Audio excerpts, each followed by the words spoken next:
We just witnessed an economic sign that has not happened since the peak of the Great Depression in 1932. Michael Snyder reports, economic conditions are much worse than you're being told. Throughout the past year, prices have been rising much faster than most of our incomes have.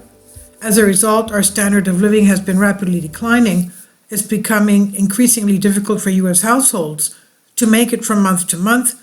And as you'll see below, more than a third of all U.S. adults are actually relying on their parents to pay at least some of their bills at this point. But even more alarming is what has been happening to real disposable income. According to Fox Business, the most recent GDP report revealed that the decline in real disposable income that we witnessed in 2022 was the largest that has been measured since 1932. The Great Depression. The most troubling information in the GDP report is the precipitous drop in real disposable income, which fell over $1 trillion in 2022. For context, this is the second largest percentage drop in real disposable income ever, behind only 1932, the worst year of the Great Depression. Just think about that for a moment. The last time real disposable income declined this quickly was literally during the peak of the Great Depression. And as our incomes get squeezed tighter and tighter, more Americans are starting to fall behind in their bills. For example, the proportion of subprime auto borrowers that are at least 60 days behind on their payments has just surged to the highest level that we've seen since 2008. In December, the percentage of subprime auto borrowers who were at least 60 days late on their bills climbed to 5.67%, a major increase from a 7-year low of 2.58% in April 2021. According to Fitch Ratings, it marks the steepest rate of Americans struggling to make their car payments since 2008 financial crisis. We are already beginning to witness the largest tsunami of repossessions that we have seen since the Great Depression, and it's only going to get worse in the months ahead. One woman in San Antonio that knows that her vehicle could be repossessed at any time has decided that hiding it is the best strategy for now.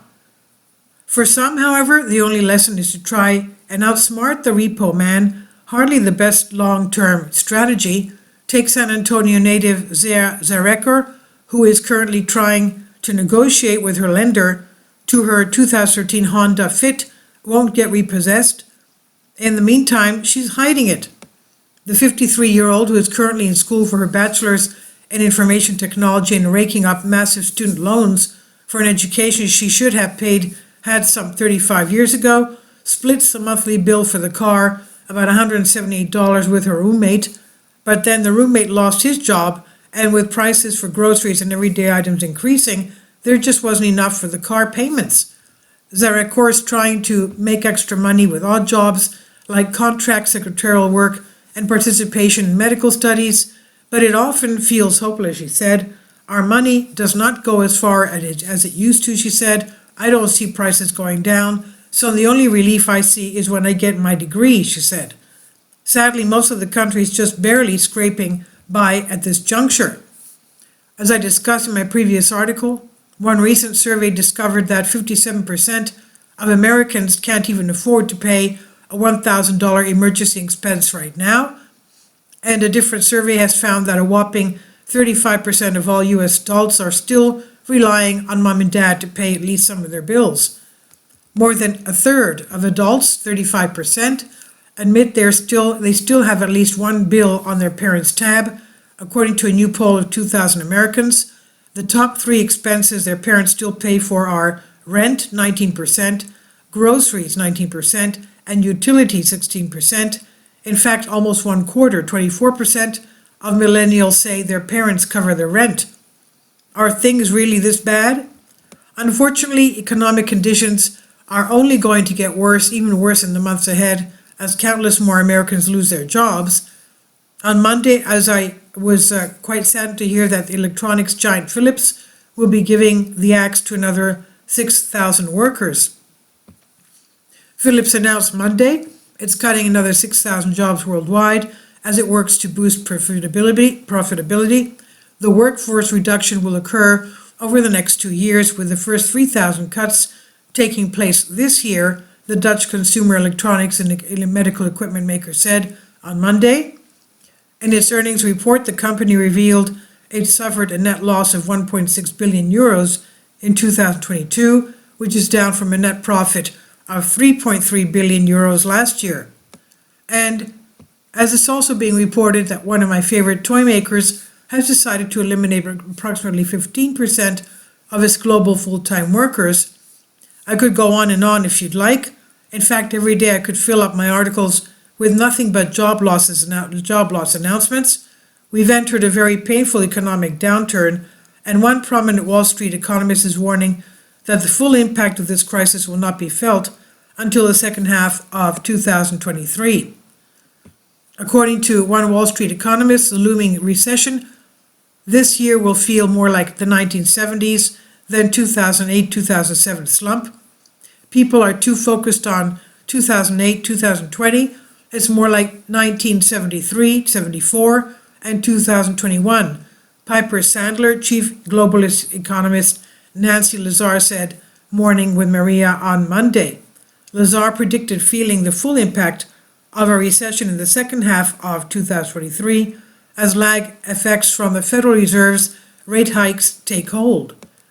Actually, it would be quite wonderful if her seemingly glooming forecast is accurate, because I don't believe that we're heading into a slowdown like we experienced during the 1970s. Rather, I see all sorts of evidence that indicates that we are in very early stages of the economic equivalent of the big one. I believe that things will be very rough this year, and I believe that the long-term outlook is even worse. Our leaders assured us that everything would be okay, even as they were flooded with the system with money and engaging in the greatest debt binge in all of human history. Now a day of reckoning has arrived, and we will get to suffer the consequences of their very foolish decisions.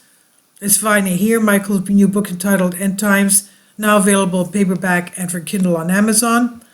About the author, this is written by Michael Snyder. He says, My name is Michael, and my brand new book entitled End Times now available on Amazon. In addition to my new book, I've written 6 other books that are available on Amazon, including 7-Year Apocalypse, Lost Prophecies of Future America, The Beginning of the End, and Living a Life That Really Matters, commissions earned. When you purchase any of these books, you help to support the work that I'm doing. And one way that you can really help is by sending copies as gifts to family and friends. Time is short, and I need help getting these warnings into the hands of as many people as possible. I've published thousands of articles on the Economic Collapse blog, End of the American Dream, and The Most Important News.